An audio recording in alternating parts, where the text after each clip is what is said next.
करीब 3 बज रहे थे। इस समय द्वारका सेक्टर 8 की गली नंबर 10 एकदम सुनसान थी और तभी शांति को भंग किया एक बाइक की आवाज और गली के आवारा कुत्तों ने। बाइक के गली में आते ही आवारा कुत्ते उसके पीछे भौंकते हुए भागने लगे। बाइक रवि चला रहा था। रवि ने अपनी बाइक गली नंबर 10 के मकान नंबर 226/20 के बाहर रोकी और पलटकर कुत्तों की तरफ एक बार देखा। अचानक वो भागते हुए कुत्ते रवि के थोड़ी दूर आकर रुक गए। ये रवि के लिए कोई नई बात नहीं थी। वो अक्सर रात को इसी समय कॉल सेंटर से लौट के आता था और उसका ऐसे ही स्वागत होता था। रवि ने उन कुत्तों की तरफ देखा और प्यार से पुचकारा, लेकिन हर रात की तरह वो कुत्ते अपनी दुम हिलाते हुए रवि के पास नहीं आए, बल्कि रवि के घर की तरफ देखकर ऐसी आवाजें निकालने लगे मानो रो रहे। कुत्तों की ऐसी हरकत देख रवि भी हैरान था। उसने अपने घर की तरफ देखा तो दंग रह गया। उसके घर की लाइट्स जल रही थी और घर का दरवाजा बाहर से बंद था। रवि भी सोच में पड़ गया, आखिर घर की लाइट्स किसने जलाई? क्या वो सुबह लाइट्स बंद करना भूल तो नहीं गया था? उसने फिर एक बार कुत्तों की तरफ देखा। वो अभी भी रवि के घर की तरफ देखकर रो रहे थे। रवि ने जल्दी से अपनी बाइक खड़ी की जहां वो रोज बाइक पार्क करता था। उसने भाग के अपने घर का दरवाजा खोला और जैसे ही घर के अंदर पहुंचा, उसे ऐसा लगा कि घर में कोई आया था। पूरे घर में एक अलग तरह की खुशबू फैली थी। शायद ये जैस्मिन की खुशबू थी। ये खुशबू रवि के लिए बिल्कुल नई थी। रवि हैरान था। अगर घर बाहर से बंद था तो कोई अंदर कैसे आ सकता है? रवि अभी इसी उधेड़-बुन में था कि उसके घर की सारी लाइट्स बंद हो गई। ऐसा लगा मानो बाहर तेज हवा चलने लगी हो और तभी तेज हवा की वजह से टेबल पर रखा स्टील का गिलास जमीन पर गिरा। उस आवाज से रवि का ध्यान टूटा और रवि ने पलट के देखा। अब रवि ने जो देखा उसने एक पल के लिए रवि के रोंगटे खड़े कर दिए। रवि जहां था वहीं जड़ होके रह गया। उसे ऐसा लगा जैसे उसने घर के दरवाजे से बाहर निकलकर जाती हुई किसी लड़की को देखा। लड़की का चेहरा तो नहीं देख पाया, लेकिन तेज हवा में लहराता हुआ एक नीला दुपट्टा रवि ने जरूर देखा। रवि के होश उड़ गए थे। गले से बहुत ही अटकी हुई सी आवाज निकली, कौन है? इतना कहकर रवि भी उस लड़की के पीछे की तरफ भागा। घर के अंदर जो आंधी जैसी तेज हवा चल रही थी, बाहर ऐसा कुछ नहीं था। बाहर तो बिल्कुल हवा नहीं चल रही थी। गली नंबर 10 पहले की ही तरह सुनसान थी। चारों तरफ मौत जैसी शांति छाई थी, लेकिन कहीं किसी लड़की का कोई नामो निशान नहीं था। रवि दंग रह गया था। ऐसा कैसे हो सकता था? अभी अभी तो उसके घर से वो नीले दुपट्टे वाली लड़की निकली थी। वो हवा में ऐसे कैसे गायब हो सकती थी? क्या सच में कोई था या ये रवि का कोई भ्रम था? रवि 26 साल का जवान लड़का था जो उत्तर प्रदेश के एक छोटे से शहर महाराजगंज से 2 साल पहले गुरुग्राम आया था और एक कॉल सेंटर में नौकरी कर रहा था। चूंकि अक्सर उसकी नाइट शिफ्ट होती थी, इसलिए वो इसी वक्त घर वापस आता था। लेकिन आज जो रवि ने महसूस किया, वैसा उसने पहले कभी महसूस नहीं किया था। इसी अनसुलझे सवाल के साथ ही रवि सोने की तैयारी करने लगा, लेकिन रवि की नींद उड़ चुकी थी। रात के करीब 8 बज रहे थे। कॉल सेंटर में चहल पहल थी। अलग अलग सिस्टम्स के सामने बैठे कॉल सेंटर के एम्प्लॉइज अपनी कॉल पर बिजी थे। रवि कॉफी मशीन के पास विकास के साथ खड़ा था। विकास भी रवि के साथ इसी कॉल सेंटर में काम करता था। दिल्ली में पले बड़े विकास को रवि इस नए शहर में अपना एक बड़ा सपोर्ट मानता था। विकास ने कॉफी मशीन से कॉफी लेते हुए कहा, अबे पागल हो गया है क्या? वो तेरा कोई भ्रम ही होगा। जब घर का दरवाजा बाहर से बंद था तो अंदर कोई लड़की कैसे आ जाएगी है? लेकिन मैंने घर में जो अजीब सी खुशबू फील की वो किसकी थी? और वो नीले रंग का हवा में लहराता वो दुपट्टा? विकास ने कॉफी का एक कप रवि की तरफ बढ़ाया। रवि ने कॉफी की एक सिप ली ही थी कि उसे एक और आवाज सुनाई दी। अगर ऐसा कुछ हुआ है तो फिर कहीं कोई अतृप्त आत्मा तो नहीं थी। रवि और विकास ने पलट के देखा, वो उस्मान था जो रवि की बातें सुन रहा था। उस्मान ने अपने मस्खरे अंदाज में कहा,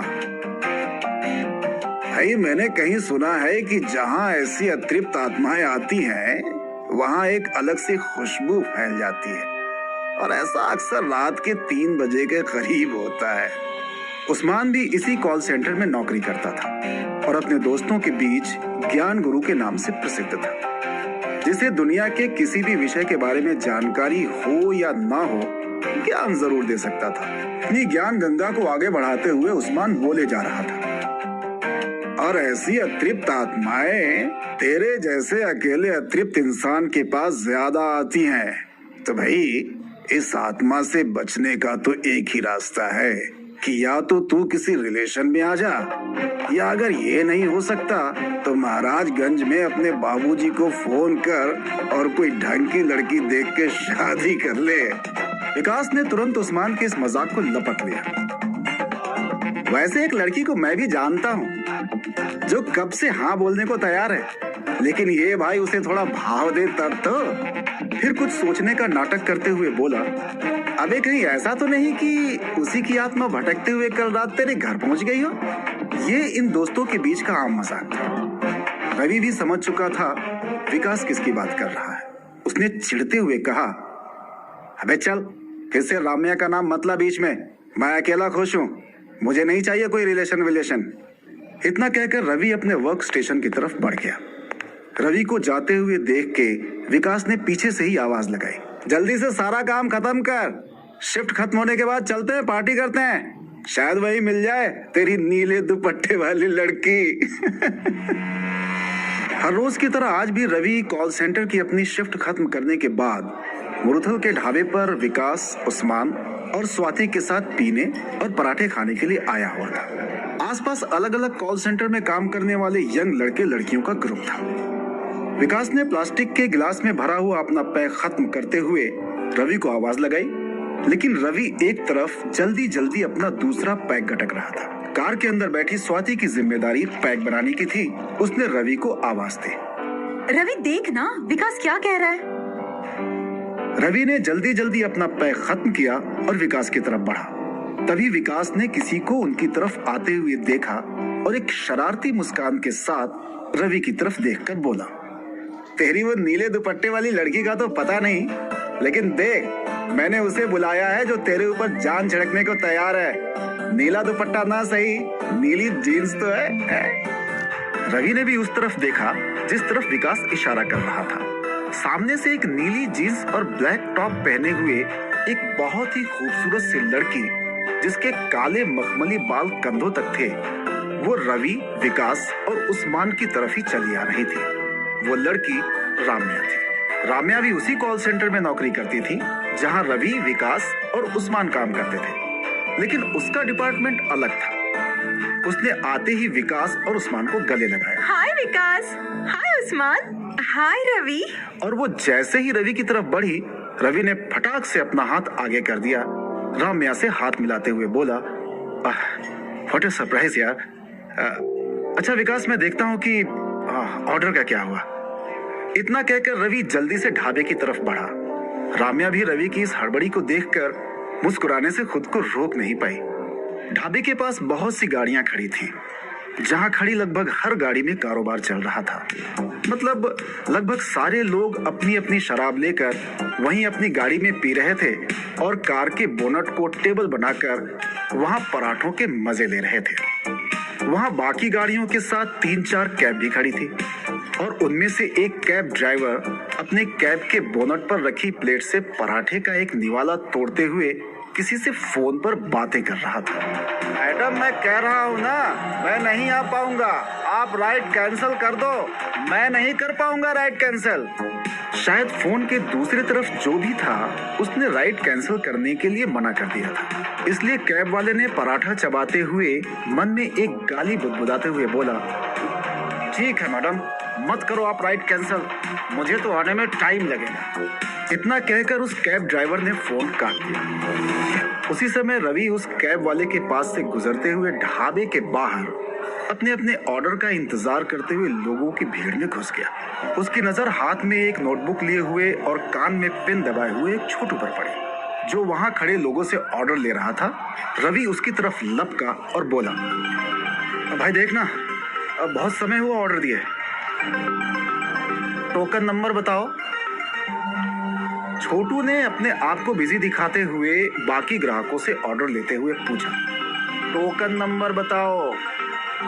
रवि ने जल्दी जल्दी अपनी जेबें टटोली और गनीमत से टोकन तो मिल गया, लेकिन तब तक छोटू वहां से नदारद हो चुका था। रवि बहुत झल्ला गया। झल्लाया हुआ सा रवि जैसे ही विकास की कार की तरफ पलटा तो उसकी झल्लाहट और बढ़ गई। कार का बोनट उठाया जा चुका था और बोनट पर छोटू के साथ दो लोग पराठे लगा रहे थे। रवि भी उस तरफ पहुंचा, जल्दी जल्दी पराठों में से अपनी हिस्सेदारी ली। विकास ने मजाकिया लहजे में रवि की तरफ देखते हुए बोला, कहाँ चला गया था? मुझे तो लगा कहीं वो नीले दुपट्टे वाली लड़की तो नहीं मिल गई। विकास के इस मजाक पर उस्मान की हंसी निकल गई। राम्या और स्वाति भी मुस्कुरा दिए, लेकिन रवि ने कोई जवाब नहीं दिया और कार के अंदर से शराब की आधी बची हुई बोतल निकाली और बाहर खड़े खड़े ही गिलास में पैक बनाने लगा। तभी उसका गिलास छलका एक भारी भरकम आवाज से, अरे चलो चलो चलो, निकलो, अब निकलो यहाँ से।